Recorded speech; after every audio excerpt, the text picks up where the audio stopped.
Let me explain. Somebody hits us with a nuke. ISIS. You wouldn't fight back with a nuke? No, to drop a nuclear weapon to a community No, of but people you that can't say. First of all, you don't want to say take everything off the table. No, just you're nuclear. a bad negotiator if you do Just that. nuclear. Look, nuclear should be off the table. But would there be a time when it could be used? Possibly. Okay.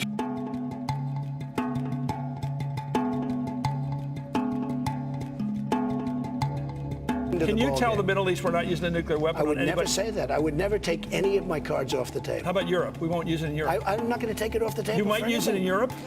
No, I don't think so. But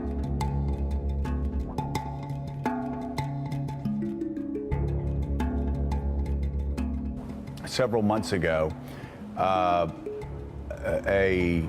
foreign policy expert on the international level went to advise Donald Trump, and 3 times he asked about the use of nuclear weapons. 3 times he asked, at one point, if we have them, why can't we use them?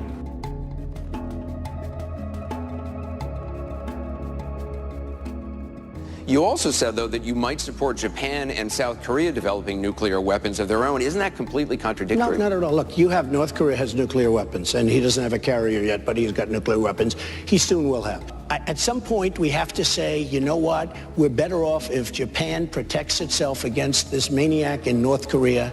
We're better off, frankly, if South Korea is going to start to protect itself. Here's the thing. With Japan, they have to pay us, or we have to let them protect themselves. But if you say to Japan, yes, it's fine, you get nuclear weapons, South Korea, you as well, and Saudi Arabia says we want them too. Can I be honest with you? It's going to happen anyway. It's going to happen anyway. It's only a question of time. They're going to start having them. You would rule in the possibility of using nuclear weapons against ISIS? Well, I'm never going to rule anything out. Right. And I wouldn't want to say, even if I felt it wasn't going, I wouldn't want to tell you that. Because at a minimum, I want them to think maybe we would use it. I would say definitely nuclear weapons are a last resort.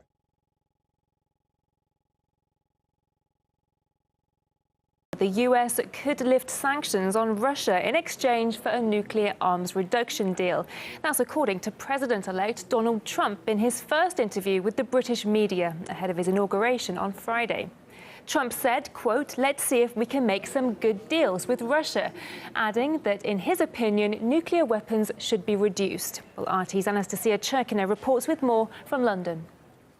This would certainly indicate quite a major shift in policy, considering the state of the relationship between the U.S. and Russia in these last years of the Obama administration. In fact, Trump has said that in exchange to a nuclear arms deal, the lifting of sanctions against Russia is a possibility. And this, of course, comes after last year Russia suspended nuclear cooperation with the U.S. because of the sanctions the United States had imposed against it. So that's something that's been announced by Trump. But of course, we have to remember that Obama in his day had talked about the so-called Перезагрузка, reset of ties, and this was something that was seen as a hopeful, positive step in the relationship between the two countries. So in this case, we'll have to wait and see if these promises are actually delivered. Now, we have to say that despite this positive light in terms of the upcoming relationship with Russia, some media headlines decided to pick on the negative along the lines of Trump condemns Russian military campaign in Syria and says Putin's nuclear arsenal should be reduced. Well, that's not really verbatim what was said.